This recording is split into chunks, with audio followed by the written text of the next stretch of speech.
Comunita Fest, Festival de Cuidados Comunitarios para la Resiliencia Digital.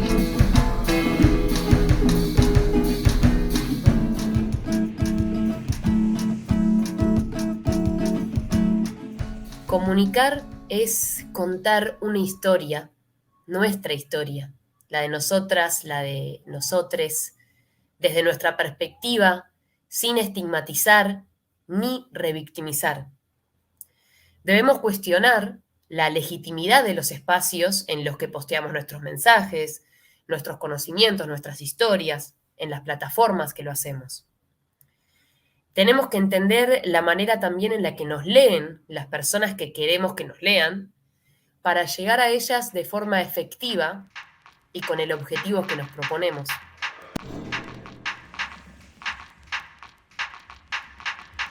Es importante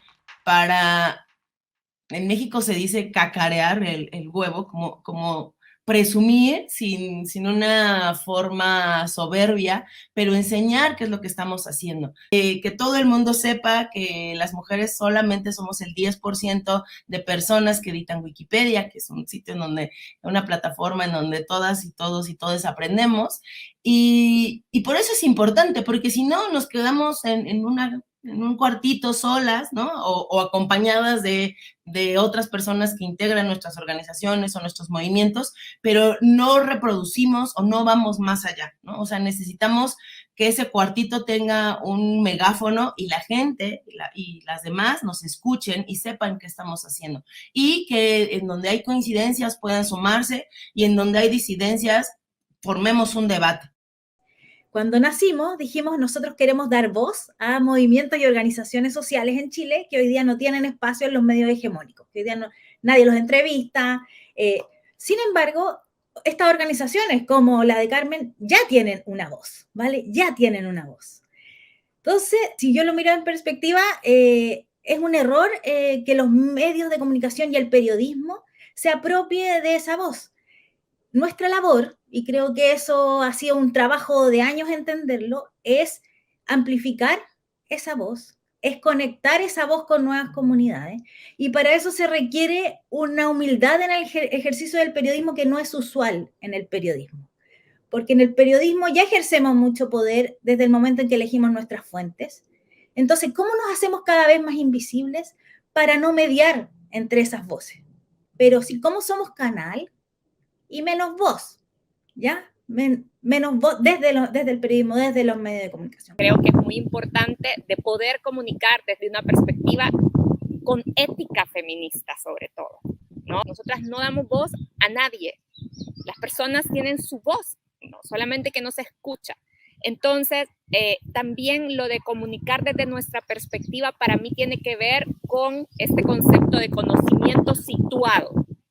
El conocimiento situado desde el periodismo nos permite no solamente hacer un ejercicio más honesto de reconocer nuestra posición como periodistas y como ejerzoras de poder, pero también dar la posición a esos otros sobre los que estamos escribiendo. ¿Y cómo hacemos eso en la práctica? O intentamos hacerlo, porque no es algo resuelto todavía, ocupa mucho también nuestras reflexiones, dejando que esos otros tengan injerencia en lo que estamos publicando.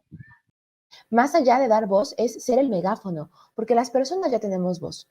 Más bien es cómo le hacemos para que sea un grito más fuerte desde las plataformas lo que queremos transmitir. Y a mí me gusta, y esta pregunta me parece que es muy importante al menos para el contexto de Cultivando Género, porque nosotros nos encontramos en un contexto local muy particular. Es un espacio que es un estado conservador donde las políticas públicas se trabajan literalmente desde el púlpito, pero que además las instituciones, la política que trabajan justamente es muy punitiva, pero también desde una perspectiva, no hay una perspectiva de prevención, pero es muy adultocéntrica. Y Cultivando Género hemos estado trabajando sobre todo desde el escuchar y poder realizar propuestas para estos grupos que han sido de quienes creemos que no tienen la capacidad de decisión o de que no tienen derechos, que me refiero a las infancias y a las adolescencias. Y entonces a partir de ahí es decir, claro que tienen un espacio, claro que estamos hablando. Y entonces es cómo hemos utilizado nuestros canales justamente para maximizar esas voces, para que se les escuche, porque ya tienen la voz.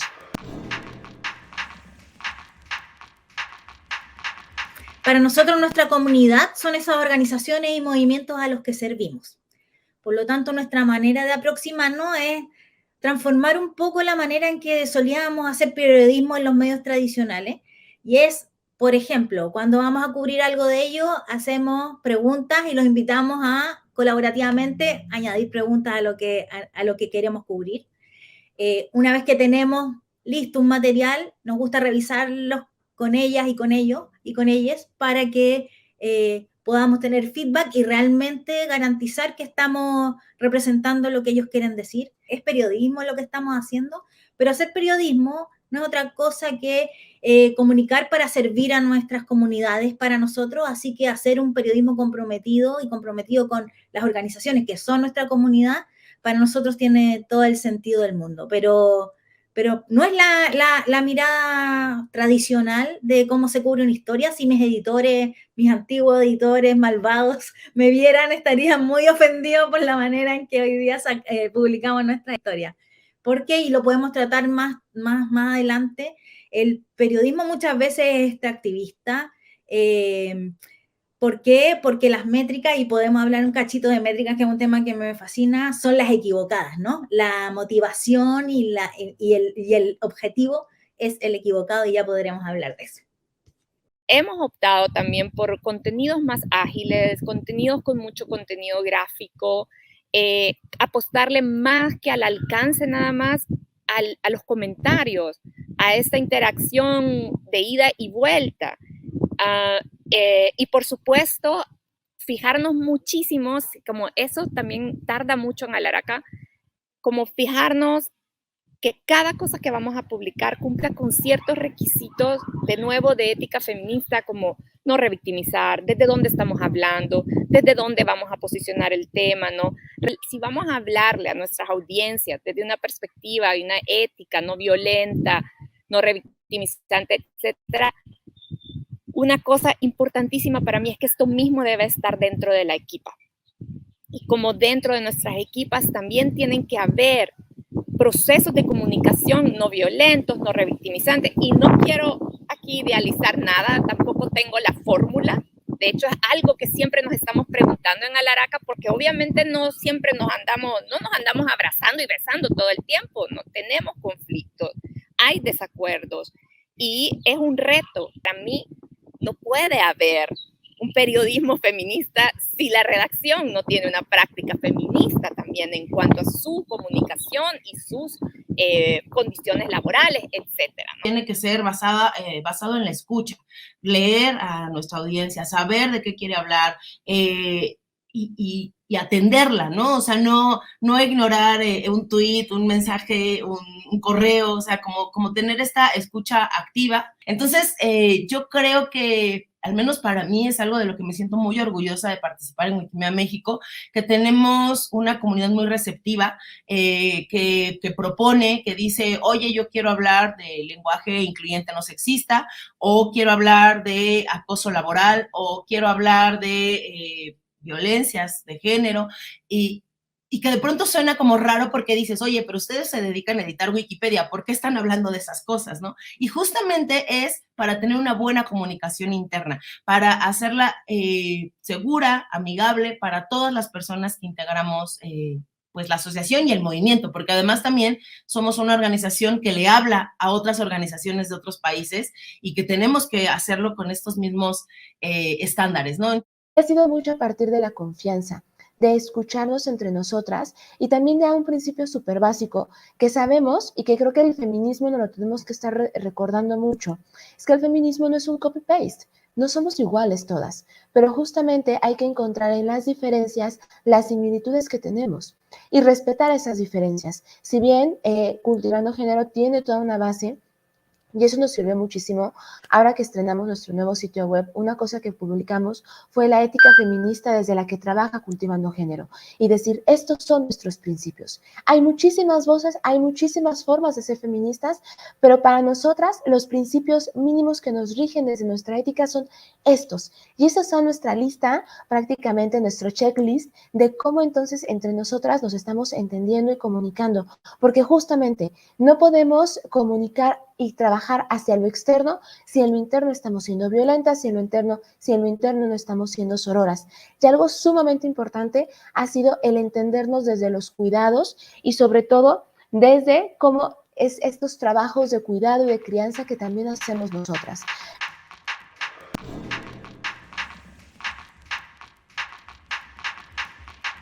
El periodismo tradicional, con cientos de años de historia, es un algoritmo, ¿vale?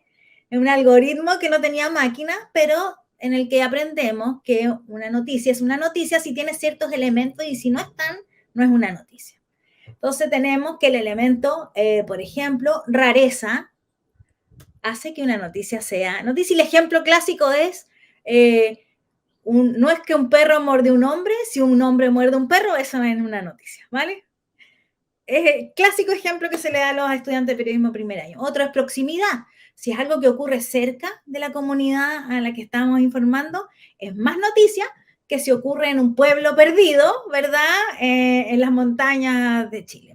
Hay un algoritmo que hoy día uno lo pone sobre la mesa y está quebrado, eso está roto, ¿vale? Eso está roto. ¿Por qué? Porque centraliza, porque privilegia las noticias raras, ¿no? Que tienen cierta espectacularidad, que tienen más niveles de violencia, porque es lo que la gente va a querer consumir. Y en ese sentido, lo que comentaba, las métricas que usamos están quebradas, las métricas en digital, las métricas tradicionales y por las que vamos a guiar los medios, es más usuarios únicos, más page views, ¿cierto? Más páginas vistas, y para ello te estrujamos este algoritmo que usamos los periodistas para definir qué es noticia y qué no, y terminamos publicando unas cosas horrorosas, pero que sabemos que van a tener un alcance grande, van a atraer mucha gente porque son muy llamativas, y eso va a permitir nuestra sostenibilidad. ¿Cómo medimos? Si las page views, las páginas vistas, el volumen, ya no es la métrica que va a definir si estamos haciendo un buen trabajo o no. ¿Cuál sería esa métrica? Y una compañera a quien respeto mucho, Kim Bui, dejó 2 métricas que me encantaría descubrir cómo empezamos a medirlas, pero me las anoté porque quería compartirlas hoy día en este panel, que es cómo medimos impacto que estamos generando con nuestros contenidos, con nuestro periodismo, y cómo medimos la comprensión de los temas que estamos planteando. De medir el impacto siempre es una conversación abierta, ¿no? ¿Qué hace la gente con lo que nosotros estamos? ¿Qué efecto tiene sobre la vida, no? Y sí lo tiene. De hecho, una de las cosas que nosotros tomamos muy en cuenta es que lo que publicamos puede tener efectos concretos en cuerpos concretos, ¿no? Hay consecuencias y por eso también lo que decía antes, pues las periodistas y los periodistas somos ejercores de poder, ¿no? Es que una de las cosas que hemos empezado, no lo estamos aplicando todavía, pero sí queremos empezarlo a hacer, es a reconocer a nuestros informantes y a los protagonistas, las protagonistas de las historias como coautoras y coautores de lo que estamos publicando. Más que lo colaborativo, lo colectivo no solo puede ser dentro de la equipa, o sea, que el trabajo sea colectivo en la equipa, sino que colectivo también tomando en cuenta a nuestras audiencias o en este caso nosotros hemos empezado por les protagonistas, ¿no? De nuestras historias.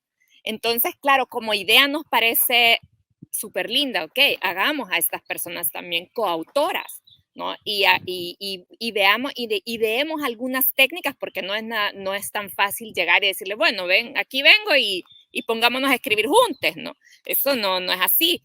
Hay que idear unas técnicas de trabajo con las personas y en eso estamos trabajando. Pero también una cosa que no hemos logrado resolver todavía, entonces, ¿qué hacemos para reconocer esa coautoría más allá del nombre? Nada más. Parte de los ingresos que nosotros tenemos también tienen que ir a estas personas.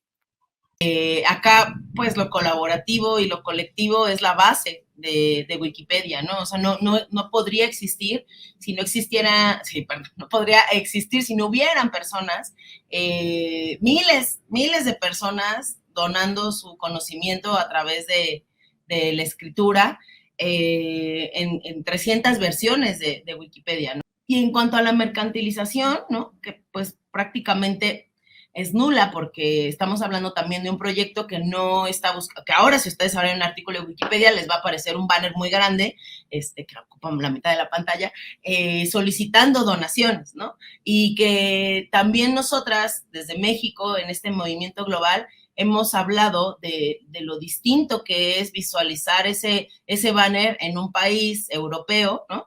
En donde hay clubes de edición de personas jubiladas, no como en nuestro país, que las personas jubiladas están empacando cosas en los supermercados para tener un ingreso adicional, ¿no? No podemos llegar a imponer un mensaje que yo adulta lo estoy entendiendo, pero yo adolescente, yo infancia, estoy en una óptica totalmente y una narrativa totalmente distinta. Hay que escuchar. Yo le decimos mucho a las personas, sobre todo que trabajan directamente con infancias y adolescencias, es, a ver, háganse un alto, desconéctense de toda la mirada que tienen de cómo entienden el mundo y escuchemos a las personas adolescentes e infancias que tienen y están entendiéndolo todo. La verdad es que yo digo que el problema somos las personas adultas, porque no estamos transmitiendo lo que queremos explicar. ¿Y qué hacemos? Pues generamos una barrera, porque ya de entrada estamos con tu, no te creo, tú no entiendes nada, no estás captando cómo está vibrando el mundo.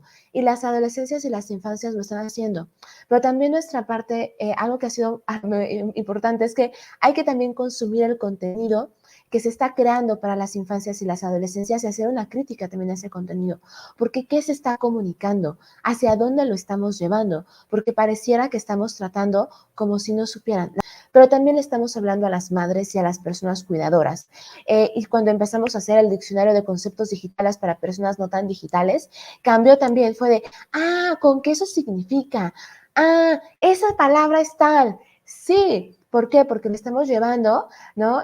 Quien sea persona abogada, disculpen, pero le estamos traduciendo el abogánster o abogañol, que violento se escucha, ¿verdad? Hacia un lenguaje más amable, más ameno, más que te abrace y quitándole el miedo a todos estos conceptos digitales.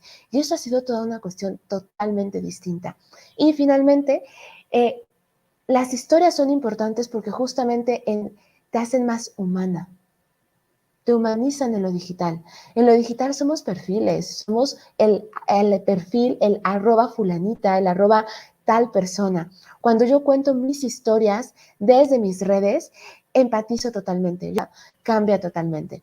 ¿Por qué? Porque entonces nos vemos y nos leemos y nos entendemos como personas que estamos sintiendo tal vez no lo mismo, pero que nos atraviesan esas historias. Y ahí es entonces cuando decimos, ahí está el potencial de estar contando lo que contamos desde estos espacios.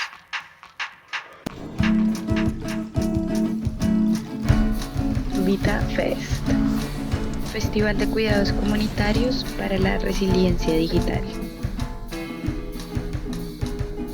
Más en vita-medioactiva.org.